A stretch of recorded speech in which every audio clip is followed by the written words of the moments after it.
Estou aprendendo português brasileiro, mas tenho uma viagem para Portugal no mês que vem. Seria benéfico começar a estudar português europeu ou continuar com minhas aulas de português brasileiro? Eles seriam capazes de me entender? Existem diferenças entre o português brasileiro e o português europeu que podem te confundir. Oh, não.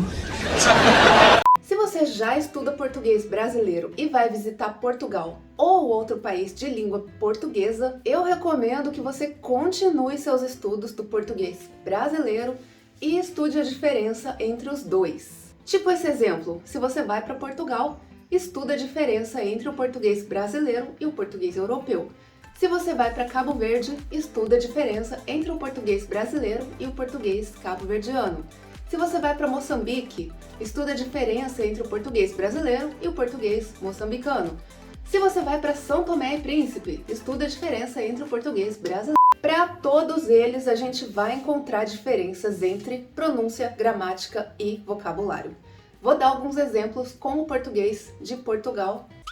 Sobre vocabulário, você pode ficar confuso com algumas palavras, porque a gente usa muitas palavras iguais com sentidos diferentes. Por exemplo, a palavra banheiro no Brasil significa bathroom, mas em Portugal significa lifeguard.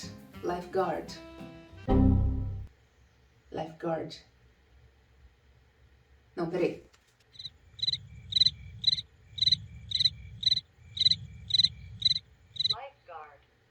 Lifeguard. Lifeguard. Lifeguard. Lifeguard. Ai, sou tão fluente.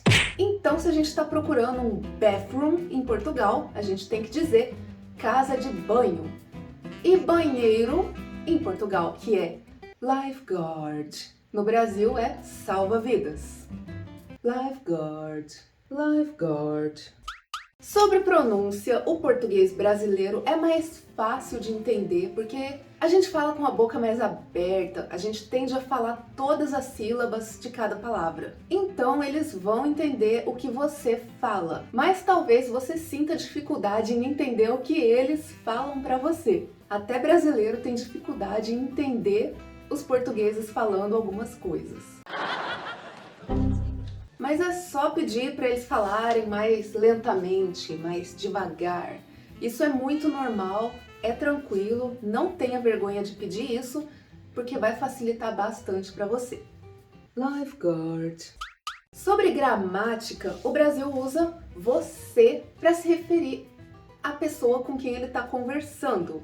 Por exemplo, eu estou falando aqui com você. E esse pronome em Portugal é o tu. Acho que os outros países lusófonos também usam o tu, assim como em Portugal, mas eu não tenho tanta certeza, então...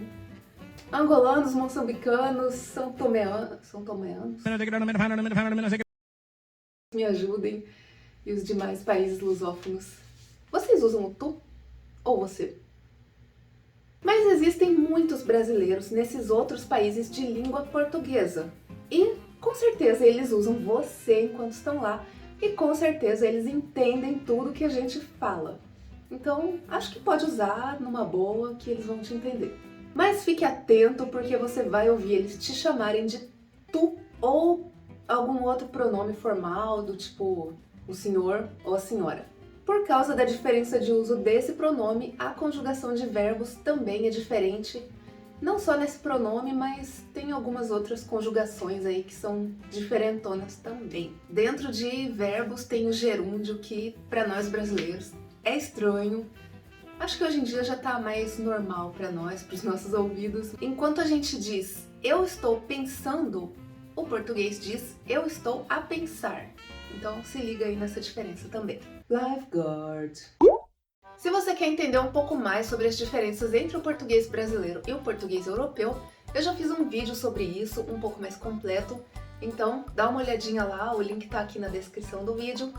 Mas não deixa de fazer a sua pesquisa também, porque o que é falado nos vídeos geralmente são poucas coisas e a gente tem que falar um pouco mais rápido para não ficar um vídeo muito longo. Então vale a pena você fazer a sua própria pesquisa. E se tiver alguma dúvida, me fala aqui nos comentários que eu te ajudo. E é isso, espero ter ajudado e espero te ver no próximo vídeo. Fui!